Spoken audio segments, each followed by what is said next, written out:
আলহামদুলিল্লাহ আজ 11ই ফেব্রুয়ারি 2025 টঙ্গীর ময়দানের অবস্থান। আপনারা জানেন আগামী আর একদিন পর থেকেই এই ময়দানে আমাদের ইজতেমা 14, 15, 16 ফেব্রুয়ারি ইজতেমার জন্য সারা বাংলাদেশ তথা সারা পৃথিবী থেকে মেহমানরা আসা শুরু হবে।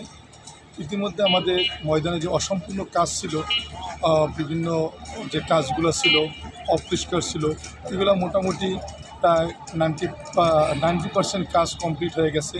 মাঠ এখন ইজতেমার জন্য পুরোপুরি তৈরি হয়ে গেছে। মাইক আমরা বাহির থেকে আনা হয়েছে, সেই মাইকগুলো লাগানো হচ্ছে। বিদ্যুতের জামাত, পানির জামাত এবং বিভিন্ন নজমের যত জামাত আছে সমস্ত জামাতের সাথীরা যার যার আর অবস্থান থেকে যার যার জামাতের সাথী পরিপূর্ণ সাথীরা পুরো ময়দানে আপনার বিরতিহীনভাবে কাজ চলমান রাখছে। দিন রাত্র 24 ঘন্টায় পরিশ্রম চলছে।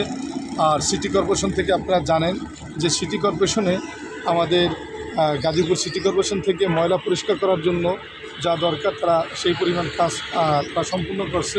আলহামদুলিল্লাহ আশা করা যায় আমাদের ময়দান আর একদিনের ভিতরেই পরিপূর্ণভাবে তৈরি হয়ে যাবে। আর আমাদের বিদেশি মেহমানরাও চলমান আসতে আসে তারা। আর আমাদের আমরা পূর্বেও বলেছি এবার ইজতেমা শবে বরাত ইজতেমার ভিতর আর শুক্রবার দিবাগত রাত্রে যে পবিত্র শবে বরাতের রাত্র, সেই রাত্র আর ইজতেমা একসাথে হবে।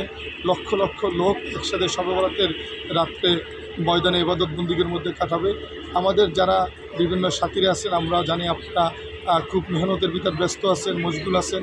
আপনারা কোনো রকমের সংশয় ছাড়া ময়দানে এবার 14, 15, 16 তারিখ দাওয়াত তাবলীগ নিজামুদ্দিন অনুসারীদের ইজতেমায় তাদের ব্যাপকভাবে উপস্থিতি হয়। ইতিহাসের একটি সাক্ষী থাকেন যে শবে বরাতে আমরা ইজতেমার ময়দানে অবস্থান করতে পারছি। আল্লাহ তাআলা আমাদের সবাইকে সঠিক বুঝদান করুক এবং আমাদের সবাই দোয়া করতে করতে এবং আমল করতে করতে আসি।